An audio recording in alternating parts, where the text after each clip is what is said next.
तपाईँ? रेडी। ल आजको गेम कस्तो भयो? आर्मीलाई जितेर फाइनलमा पुग्नुभएको छ।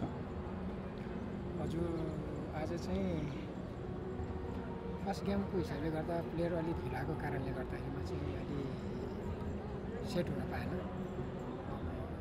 स्ट्रेचिङ र वार्मअप गर्नै पाएन प्लेयरले, इरानी प्लेयरहरूले। सेकेन्ड साइडबाट चाहिँ राम्रो कमब्याक गर्यो, राम्रो खेल्यो। के थियो अपेक्षा अनि त्यो अनुसारको गेम भयो कि कस्तो भयो आज? हजुर अब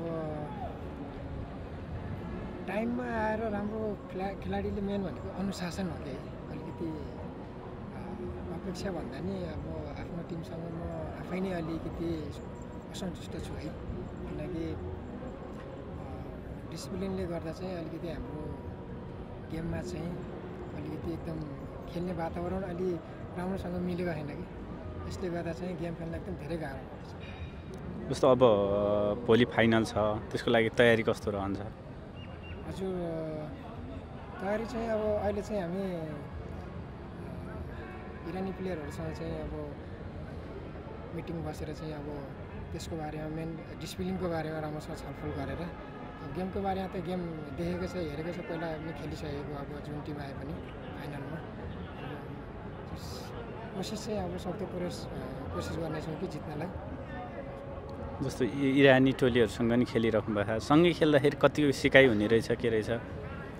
सिकाइ भन्दा नि चाहिँ एकदम खेल्न चाहिँ धेरै गाह्रो भएको छ है, अब किनकि मेन भनेको भाषा मिलेको छैन क्या। अब न अङ्ग्रेजी बोल्छ, अब हामीले फेरि इरानी बुझ्दिनँ है, त्यही भएर गर्दा एकदम गाह्रो भइरहेछ खेल्न। समग्रमा अब आफ्ना भलिबल खेल प्रेमीहरू सपोर्टरहरूलाई के भन्न चाहनुहुन्छ? हजुर अब हिजो अस्तिको गेम हेरेर अब जति नै रिसाउनु भएका दर्शकहरू हुनुहुन्छ उहाँहरूलाई चाहिँ अब सबैलाई हाम्रो टिमलाई माया गरिदिनु होला, साथ सपोर्ट गरिदिनु होला है। अब हामीले प्लेयरहरूलाई एकदम अनुशासनमा बाँधेर खेल्नेछौँ, त्यही भन्न चाहन्छु, सबैले माया गरिदिनु होला। फाइनल पहिलो सेट हामी हारिसकेपछि मेन्टालिटी के थियो? त्यसपछि मेन्टालिटी चाहिँ अब मेन चाहिँ वार्मअपले गर्दा, वार्मअपको लागि टाइम कम भएर गर्दा चाहिँ अब खेल्न सकेन। अब आशा थियो कमब्याक राम्रै गर्छ भन्ने कुरा, जस राम्रो खेले इरानी प्लेयरहरू, त्यसमा खुसी छु। हस् हस्, शुभकामना। Thank you.